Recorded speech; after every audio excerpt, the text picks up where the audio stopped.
তিনি প্রথম ভারতীয় শিল্পী হিসেবে আমেরিকার বিখ্যাত কোচেলা মিউজিক ফেস্টিভ্যালে আজকের দিনে 6 জানুয়ারি 1984 সালে পাঞ্জাবের জালন্ধর জেলার দোসাঞ্জ কালান গ্রামে জন্মগ্রহণ করেন একজন বিশ্বখ্যাত ভারতীয় গায়ক, অভিনেতা এবং চলচ্চিত্র প্রযোজক, যিনি মূলত পাঞ্জাবি এবং হিন্দি চলচ্চিত্রে কাজ করেন।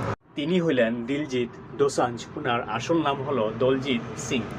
ওনার বাবা বলবীর সিং ছিলেন একজন বাস ড্রাইভার এবং মা সুখপিন্দর কর একজন গৃহিণী ছিলেন। ছোটবেলা থেকেই ওনার সঙ্গীতের প্রতি আগ্রহ ছিল।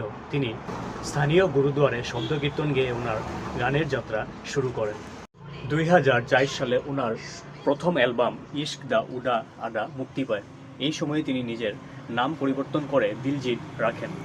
উনার তৃতীয় অ্যালবাম স্মাইল উনাকে ব্যাপক জনপ্রিয়তা এনে দেয়। এরপর proper patola, do you know এবং লাভারের মতো গানগুলি উনাকে আন্তর্জাতিক খ্যাতি এনে দেয়।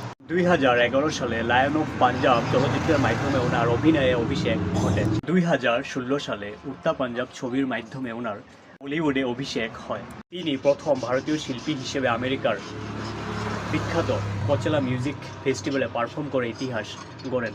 2024 ও 25 সালে তিনি ওনার দিল লুমিনাটি এবং ওরা ওয়ার্ল্ড ট্যুরের মাধ্যমে সারা বিশ্বে জনপ্রিয়তা অর্জন করেন।